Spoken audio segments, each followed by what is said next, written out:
남들은 잘 안 보이는 십자가와 하트 모양이 순간적으로 보일 때가 종종 있습니다.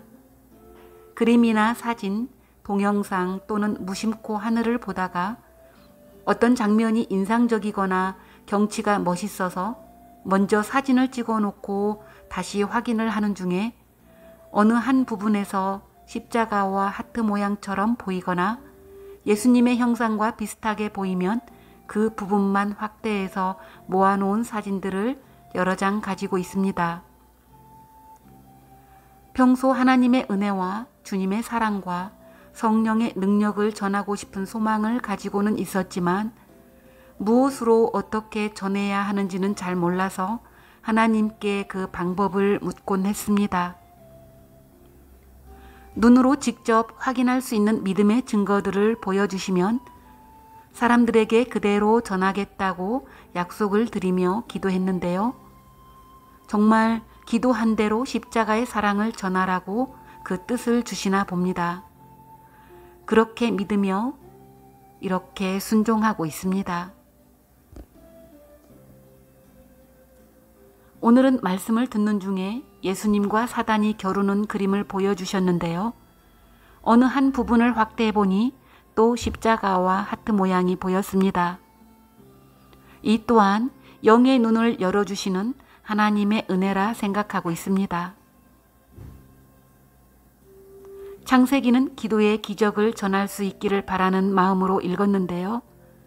출애굽기는 말씀의 능력을 전하는 방향으로 이끌어 주시는 것 같습니다. 어제는 하나님의 전신갑주로 완전 무장시켜 주시더니 오늘은 대적할 악한 영들과 사단에 대해서 깨닫게 해주셨습니다. 그렇지요. 적을 제대로 알아야 영적 전쟁에서 승리를 할 수 있겠지요. 창세기를 읽을 때와는 분명히 다르게 출애굽기 첫 장을 읽기 시작하면서는 어떤 변화를 주시는 것은 사실입니다. 영의 세계에 눈뜨게 하시는 말씀으로만 계속 연결시켜주고 계십니다. 앞으로 유리알처럼 투명해지는 세상에서 하나님을 믿는 자의 실체도 다 가려내질 것이고 거짓 영도 다 드러날 것이고 창세기에서 선택받은 노아처럼 아브라함처럼 이삭처럼 야곱처럼 요셉처럼 그리고 출애굽기의 모세처럼 하나님께 선택받은 믿음의 사람들이 성령의 하나님께 속하는 승리자가 될 것이라는 생각을 해보았습니다. 출애굽기 2장을 읽으면서 지금이야말로 코로나로 인한 고통을 하나님께 부르짖어 기도하면서 회개하고 용서와 사랑을 간절히 구해야 하는 때라는 것을 깨닫게 하셨습니다. 예배도 흩으시고 가정도 흩으시고 사람과 사람끼리도 모두 흩으시는 현재의 상황을 단순히 코로나로만 생각하기에는 좀 무리가 있는 것 같습니다.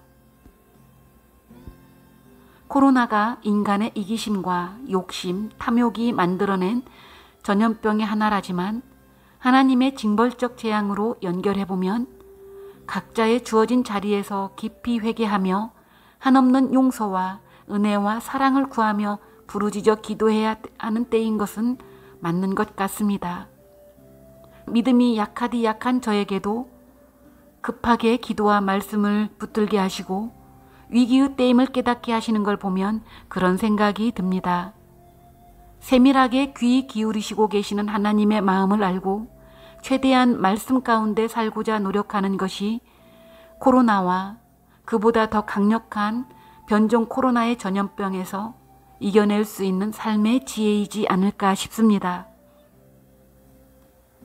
장기간의 코로나의 고통 가운데 인도는 하루에 확진자가 40만 명대를 넘어섰고 미얀마는 쿠데타로 인해 인권이 심각하게 유린되며 처참하게 죽어가는 힘없는 백성들의 극심한 고통과 신음이 하나님께 속히 상달되어서 돌아보시고 보호해 주시기를 부르짖어 기도하라고 가르쳐 주시는 예수님의 이름으로 기도드립니다. 아멘.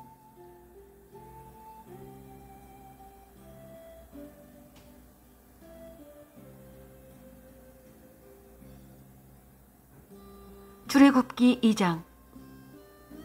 레위 가족 중 한 사람이 가서 레위 여자에게 장가들어 그 여자가 임신하여 아들을 낳으니 그가 잘생긴 것을 보고 3달 동안 그를 숨겼으나 더 숨길 수 없게 되매 그를 위하여 갈대 상자를 가져다가 역청과 나무진을 칠하고 아기를 거기 담아 나일 강가 갈대 사이에 두고 그의 누이가 어떻게 되는지를 알려고 멀리 섰더니 바로의 딸이 목욕하러 나일강으로 내려오고 시녀들은 나일강가를 거닐 때에 그가 갈대 사이에 상자를 보고 시녀를 보내어 가져다가 열고 그 아기를 보니 아기가 우는지라. 그가 그를 불쌍히 여겨 이르되 이는 히브리 사람의 아기로다. 그의 누이가 바로의 딸에게 이르되 내가 가서 당신을 위하여 히브리 여인 중에서 유모를 불러다가 아기에게 젖을 먹이게 하리이까. 바로의 딸이 그에게 이르되 가라 하매 그 소녀가 가서 그 아기의 어머니를 불러오니 바로의 딸이 그에게 이르되 이 아기를 데려다가 나를 위하여 젖을 먹이라.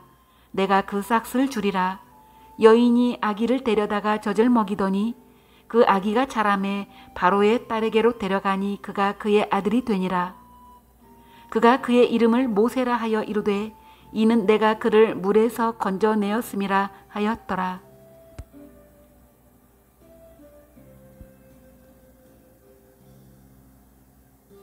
모세가 장성한 후에 한 번은 자기 형제들에게 나가서 그들이 고되게 노동하는 것을 보더니 어떤 애굽 사람이 한 히브리 사람 곧 자기 형제를 치는 것을 본지라. 좌우를 살펴 사람이 없음을 보고 그 애굽 사람을 쳐 죽여 모래 속에 감추니라. 이튿날 다시 나가니 두 히브리 사람이 서로 싸우는지라. 그 잘못한 사람에게 이르되 내가 어찌하여 동포를 치느냐 하매 그가 이르되 누가 너를 우리를 다스리는 자와 재판관으로 삼았느냐.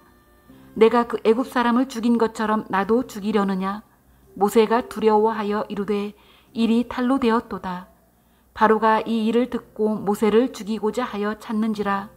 모세가 바로의 낯을 피하여 미디안 땅에 머물며 하루는 우물 곁에 앉았더라. 미디안 제사장에게 7딸이 있었더니 그들이 와서 물을 길어 구유에 채우고 그들의 아버지의 양떼에게 먹이려 하는데 목자들이 와서 그들을 쫓는지라. 모세가 일어나 그들을 도와 그 양떼에게 먹이니라. 그들이 그들의 아버지 루엘에게 이를 때에 아버지가 이르되 너희가 오늘은 어찌하여 이같이 속히 돌아오느냐. 그들이 이르되 한 애굽 사람이 우리를 목자들의 손에서 건져내고 우리를 위하여 물을 길어 양떼에게 먹였나이다. 아버지가 딸들에게 이르되 그 사람이 어디에 있느냐. 너희가 어찌하여 그 사람을 버려두고 왔느냐. 그를 청하여 음식을 대접하라 하였더라. 모세가 그와 동거하기를 기뻐하매 그가 그의 딸 십보라를 모세에게 주었더니 그가 아들을 낳음에 모세가 그의 이름을 게르솜이라 하여 이르되 내가 타국에서 나그네가 되었음이라 하였더라. 여러 해 후에 애굽 왕은 죽었고 이스라엘 자손은 고된 노동으로 말미암아 탄식하며 부르짖으니 그 고된 노동으로 말미암아 부르짖는 소리가 하나님께 상달된지라. 하나님이 그들의 고통 소리를 들으시고 하나님이 아브라함과 이삭과 야곱에게 세운 그의 언약을 기억하사 하나님이 이스라엘 자손을 돌보셨고 하나님이 그들을 기억하셨더라. 아멘.